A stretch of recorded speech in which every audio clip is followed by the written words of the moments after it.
নমস্কার,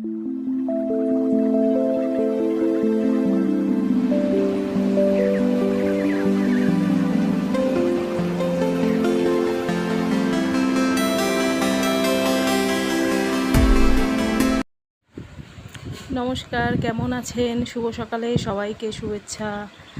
শিউলি অফিসিয়াল ব্লগের নতুন একটি ভিডিওর সাথে আপনাদের সবাইকে স্বাগত।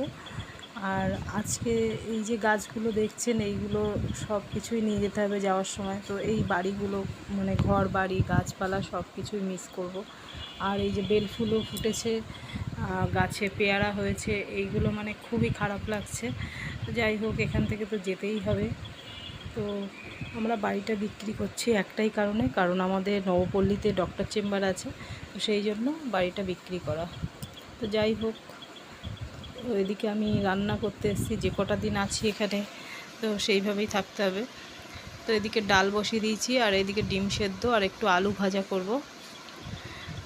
মিষ্টুর আবার ডেতে স্কুল, মর্নিংয়ে স্কুল ছিল গরমের জন্য, আবার ডেতে হয়ে গেছে। তো খেয়ে স্কুলে যাবে 10:30টার মধ্যে। তো সেই জন্য সকালে রান্নাটা তাড়াতাড়ি করে নিচ্ছি।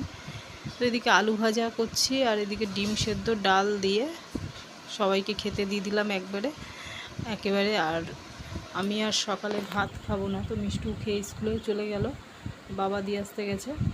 আর এদিকে আমি একটু ওটস ছিল, সেই ওটস গরম করে নিচ্ছি একটু তাওয়াতে, গরম করে একটু টক দই আর আম দিয়ে খেয়ে নেব। আর এদিকে মাছ ছিল, মাছটা বেশ কয়েকদিন হয়ে গেল, আজকে নিয়ে 3 দিন হচ্ছে, মানে এনেছে। তো আগে 2 দিন খেয়েছি, আর এই একদিন আজকে শেষ। তো 4 পিস আছে, সেই কারণে মাছটা আজকে করব, একটু আলু দিয়ে ঝোল করব, একটু পেঁয়াজ রসুন গরম মশলা দিয়ে করে নেব। তো রুই মাছের মাথাটা যাই হোক, ওর বাবা খেতে চায় না, তো দাদুরও তো মানে খেতে পারে না, দাঁত নেই, সে কারণে মাথাটা আমিই খাই, মাথা লেজ এগুলো আমিই খাই। আর মাছ 3 পিস, ওদের 3 জনকে দেবো। তো মাছগুলো আমি ভেজে নিচ্ছি, আর এদিকে সমস্ত কিছু কেটে নিলাম। এই পেঁয়াজটা আবার একটু ঘষে নেব, বাটবো না। আর মিক্সচারটা আর বের করলাম না, এইটুকু মশলার জন্য আর মিক্সচার ফালতু আর বের করলাম না। তো মাছগুলো আমি ভেজে নিচ্ছি, ভেজে নেওয়াও হয়ে গেছে, আলুটাও ভেজে তুলে রাখছি, রেখে এবার তেলে গোটা গরম মশলা ফোড়ন দিচ্ছি। আর এই পেঁয়াজটা এই যে ঘষে নিয়েছি, তো পেঁয়াজটা দিয়ে দিলাম।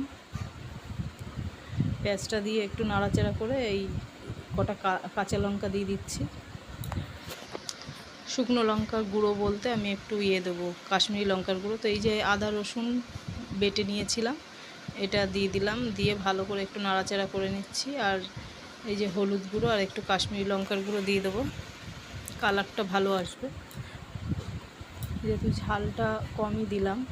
আর এই যে একটু ধনে গুঁড়ো আর অল্প সামান্য একটু জিরে গুঁড়ো দিচ্ছি, আর একটু সামান্য জল দেব, নাহলে মশলাটা আবার পুড়ে যাবে। তো সেই জন্য ভাবলাম একটু জল দিয়ে তারপরে নাড়াচাড়া করছি। নাড়াচাড়া, টমেটো নেই, টমেটোটা থাকলে ভালো হতো। তো আর একটু লবণ দিয়ে দিচ্ছি, দিয়ে ভালো করে নেড়ে চেড়ে এই যে আলু দিয়ে আর একটু কষিয়ে নিচ্ছি। আর এই যে গরম জল বসিয়ে দিলাম, গরম জল দিলে তরকারিতে কী হয়, মানে খেতে স্বাদটা বেশি ভালো হয়। আমার মা যেটা করতো, গরম জল তরকারিতে বেশিরভাগই দেওয়া হতো, তো খেতে ভালো হয়। তো এই যে তরকারি ফুটে গেছে, দেখবো আলুটা সিদ্ধ হয়েছে কিনা, তারপরে মাছটা দেব। আর